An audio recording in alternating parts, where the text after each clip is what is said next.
Students, EVS का हम लोगों ने ये जो चैप्टर कर रहे थे हम सेइंग विदाउट स्पीकिंग, तो ये चैप्टर हमने ऑलमोस्ट कवर कर लिया है। मैंने आपको इसके क्वेश्चन आंसर्स भी करवा दिए हैं। उसके बाद हमने इसका जो शॉर्ट आंसर्स थे वो भी कर लिया और इसका एक्सरसाइज। तो आज मैं आपको इसका एक्सरसाइज पार्ट जो है वो एक्सप्लेन करूँगी, तो आप इसको ध्यान से सुनो। देखो आपने जैसे इसको किया है वो आपने ठीक किया कि नहीं किया है, क्योंकि लेसन तो आपने अच्छे से पढ़ा होगा। जब मैंने वीडियो भेजी थी वो आपने देखी होगी और बाकी सारा आपने अच्छे से किया होगा।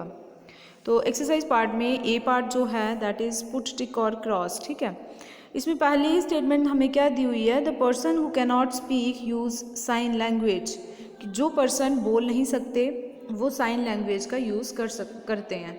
तो एग्जैक्टली ऐसा ही हमने अपने चैप्टर में भी पढ़ा था कि जो पर्सन बोल नहीं सकते वो साइन लैंग्वेज का यूज़ करते हैं। तो ये वाला टिक आएगा। The muscles of babies mouth grows faster than their hands, कि बेबी के जो माउथ के मसल होते हैं वो उनकी ग्रोथ जो है वो ज़्यादा तेज़ी से होती है as compare to their hands. लेकिन ये स्टेटमेंट यहाँ पे गलत लिखी हुई है, क्योंकि हमने लेसन में क्या पढ़ा था कि muscles of babies hands grow faster than there mouth, कि उनके जो हैंड के मसल्स होते हैं वो ज़्यादा तेज़ी से डेवलप होते हैं, ज़्यादा तेज़ी से ग्रो होते हैं as compare to their mouth. तो ये वाली स्टेटमेंट जो है ये यहाँ पे गलत है। Third one is sine language express persons thought bye posture और बॉडी मूवमेंट्स, कि साइन लैंग्वेज क्या होती है जिसमें पर्सन जो है वो अपने थॉट्स को कैसे एक्सप्रेस करता है, अपनी बॉडी मूवमेंट से या पोस्चर से या फेशियल एक्सप्रेशन जैसे भी, है ना। तो ये बिल्कुल सही स्टेटमेंट है कि साइन लैंग्वेज में जो है पर्सन ऐसे ही अपनी बॉडी ऐसे ही अपने जो व्यूज़ होते अपने जो थॉट्स होते हैं उनको एक्सप्रेस करता है। तो ये बिल्कुल सही स्टेटमेंट है। उसके बाद है deaf people can read lip movement. अब डेफ पीपल जो है, जो लोग सुन नहीं सकते, तो वो हमारी अगर हमने लेसन में ऐसे पढ़ा था कि उनसे जब भी हमें बात करनी है तो उनको फेस करना है ना। उनको फेस करने से क्या होगा कि वो हमारे जो अगर हम उनके सामने क्लियरली बोलेंगे तो वो क्या करेंगे, जो हमारी लिप्स की मूवमेंट होगी उसको लिप्स की मूवमेंट को पढ़ के ही वो क्या कर लेंगे, हमारी बात को समझ जाएंगे। तो ये बिल्कुल सही है कि जो डेफ पीपल होते हैं वो हमारी लिप्स की मूवमेंट को रीड कर लेते हैं। ठीक है, उसके नेक्स्ट है by looking at someone's face we can not tell if the person is happy, sad और एंग्री।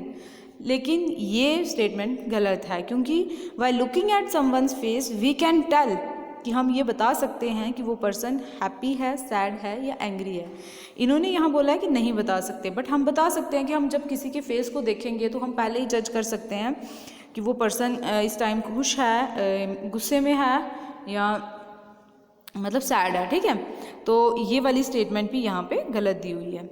चलिए, अब ये तो हो गया टिक और क्रॉस वाला सारा हो गया। अब इसके बाद हम चलते हैं ये जो फिल इन द ब्लैंक्स दी हुई है। फिल इन द ब्लैंक्स में सबसे पहला है hand movements in Kathakali dance are called, कि कथकली डांस में जो हैंड्स की मूवमेंट होती है, हैंड की मूवमेंट को कथकली डांस में क्या बोला जाता है, वो बोला जाता है मुद्राज। ठीक है, उसको क्या बोला जाता है, मुद्राज। ये देखो पहला ही जो ऑप्शन है, हैंड की मूवमेंट को क्या बोला जाता है कथकली डांस में, मुद्रा, DRAS, मुद्राज। ठीक है, उसके बाद है the game in which body expressions are used without speaking, कि हमने अभी आपको लेसन में एक गेम के बारे में बताया था कि जिसमें एक प्लेयर होता है जो स्टेज पे उसको खड़ा किया जाता है और वो अपनी हैंड के एक्सप्रेशन से या अपने फेशियल एक्सप्रेशन से या अपनी लिपसिंग करके जो भी है वो आपको कुछ समझाने की कोशिश करता है और आपने वो गेस करना होता है। तो ये गेम कौन सी होती है, ये गेम होती है डम कैरेट्स ये गेम होती है, DUMB डम कैरेट्स ये गेम होती है। ठीक है, DUMB डम कैरेट्स ये गेम होती है। ठीक है, सेकंड वाले का ये वाला ऑप्शन है। उसके बाद थर्ड है the person who can not hear are called, कि वो लोग जो सुन नहीं सकते उनको हम क्या बोलेंगे, उनको हम बोलते हैं deaf. The person who can not hear are called deaf, DEAF deaf. ठीक है, उसके बाद है sign language can be used by people who can hear but can not, कि साइन लैंग्वेज कौन से वो पीपल यूज़ करते हैं जो सुन तो सकते हैं लेकिन हमें मतलब हमारी बात तो सुन सकते हैं लेकिन हमें फिज़िकली बोल के अपना आंसर नहीं दे सकते, ठीक है। तो जो हमारी बात तो सुन सकते हैं लेकिन वो बोल नहीं सकते, तो साइन लैंग्वेज ऐसे लोग यूज़ करते हैं। उसके बाद है sign language is as good as, कि साइन लैंग्वेज वैसी ही है जैसे हमारी स्पोकन लैंग्वेज होती है, ठीक है। Sign language is as good as spoken language. तो ये हो गए फिलिप्स। अब इसके बाद आते हैं, इसके बाद है match the following. Match the following में क्या है, ये देखो। अब डेफ पीपल कौन होते हैं? Deaf people who can not hear, जो सुन नहीं सकते, ठीक है। उसके बाद डम पीपल होते हैं हु कैन नॉट स्पीक, जो बोल नहीं सकते। लिप मूवमेंट हमारी कौन पढ़ सकता है? डेफ पीपल पढ़ सकते हैं। पोस्चर्स किस में आते हैं? पोस्चर्स जो होते हैं ये साइन लैंग्वेज में होते हैं और मुद्रास जो हैं ये कथकली में। तो ये हो गया मैच द फॉलोइंग। उसके बाद है, उसके बाद इसके क्वेश्चन आंसर्स हैं। पहला क्वेश्चन है why babies produce sign when they are not able to speak, कि बच्चे जो हैं जैसे छोटे बेबी जो होते हैं वो हमें साइन से कोई भी चीज़ जब उनको लेनी होगी वो हमें इशारों से, हैंड से इशारा करेगा या उस चीज़ को पकड़ के हमें बताएगा। मतलब जब वो बोल नहीं सकते तो वो इशारे क्यों बना, मतलब साइंस क्यों प्रोड्यूस करते हैं जब वो बोल नहीं सकते हैं ना। मतलब उस टाइम पे वो छोटे होते हैं तो सबसे पहले वो इशारों से ही बात करना सीखते हैं, देन फिर वो बोलना सीखते हैं। बिकॉज अब ऐसा क्यों होता है कि बेबीज़ पहले साइन प्रोड्यूस करते हैं उसके बाद वो बोलना सीखते हैं, ऐसा क्यों होता है? तो इसका एक ही रीज़न है, because the muscles in babies hand grow and develop faster than there mouth. कि इसका एक ही रीज़न है क्योंकि जो बेबी के हैंड के जो मसल्स होते हैं वो जल्दी ग्रो करते हैं, वो जल्दी डेवलप होते हैं as compare to the muscles in their mouth. कि जो उनके माउथ के मसल्स होते हैं उनके कंपैरिजन में जो उनके हैंड के मसल्स होते हैं वो जल्दी ग्रो करते हैं, जल्दी डेवलप होते हैं। उसके बाद सेकंड क्वेश्चन है व्हाई शुड वी फेस, उसके बाद ये जो सेकंड क्वेश्चन है that is why should we face deaf people while speaking. कि जो डेफ पीपल होते हैं हमें उनको जब हम उनसे बात कर रहे हैं तो हमें उनको क्यों फेस करना चाहिए? बिकॉज क्योंकि we should face deaf people because while speaking they can read our lips movement. कि जब हम उनसे बात कर रहे होते हैं तो अगर हम उनको फेस करेंगे तो वो हमारे लिप्स की मूवमेंट को रीड कर लेते हैं, है ना, और वो समझ जाते हैं कि हम क्या कहना चाह रहे हैं। उसके बाद है third, if you do not know sign language how can you explain things. कि अगर आपको साइन लैंग्वेज नहीं आती है और आपको किसी डेफ और डम पीपल के साथ बात करनी है तो आप उनको कैसे एक्सप्लेन करोगे?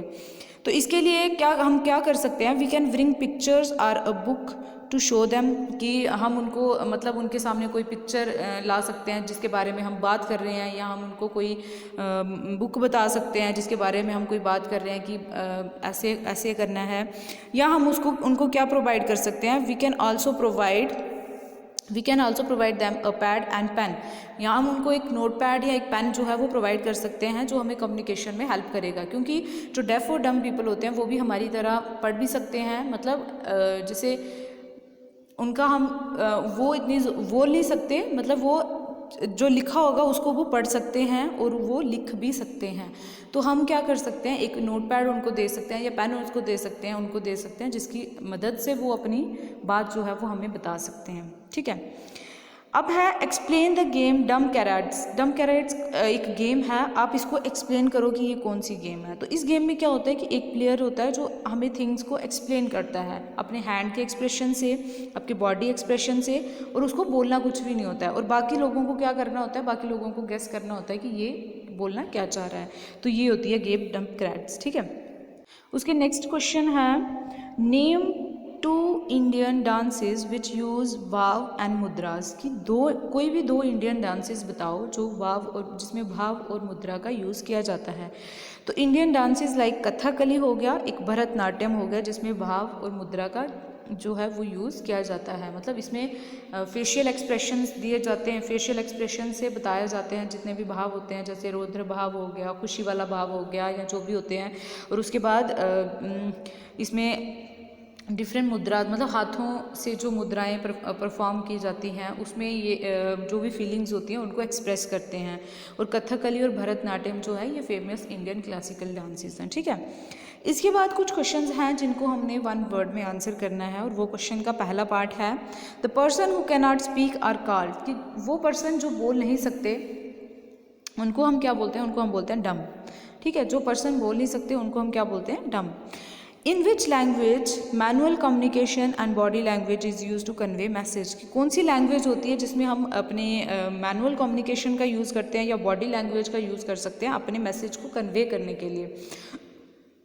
तो ये लैंग्वेज कौन सी होती है, साइन लैंग्वेज, ठीक है। साइन लैंग्वेज वो लैंग्वेज होती है जिसमें हम अपने साइन लैंग्वेज वो लैंग्वेज होती है जिसमें हम मैनुअल कम्युनिकेशन का यूज़ करते हैं या बॉडी लैंग्वेज का यूज़ करते हैं अपने मैसेज को कन्वे करने के लिए, ठीक है। उसके नेक्स्ट है how can we tell a person is happy और सैड, कि हम कैसे बता सकते हैं कि कोई भी पर्सन जो है वो हैप्पी है या सैड है, ठीक है। तो by looking at someone's face, कि हम किसी के फेस को देख के ये बता सकते हैं कि कोई भी पर्सन जो है वो हैप्पी है, सैड है या एंग्री है, ठीक है। By looking at someone's face. उसके बाद है which part of body are used in different dances to convey feelings, कि कौन से बॉडी पार्ट्स हैं जो डिफरेंट डांसेस में यूज़ किए जाते हैं फीलिंग्स को कन्वे करने के लिए, फीलिंग्स को एक्सप्रेस करने के लिए। तो वो कौन से पार्ट हैं, दो बॉडी के, हैंड्स और फेस, और मेनली ये कथकली और भरतनाट्यम जैसे डांसेस हैं इसमें की जाती है, ठीक है। उसके बाद है which people mostly use sign language, अब कौन से पीपल हैं जो साइन लैंग्वेज का मोस्टली यूज़ करते हैं, तो वो है डेफ एंड डम पीपल जो हैं ये साइन लैंग्वेज का मोस्टली यूज़ करते हैं। तो ये है, और यहाँ पे हमारा ये वाला लेसन जो हो जाता है ख़त्म। तो इसके नेक्स्ट फिर हम इसका नेक्स्ट वाला टॉपिक करेंगे, और इसकी रिलेटेड जो एक्टिविटी है वो मैं आपको ओरल में बता दूंगी, ठीक है। Thank you.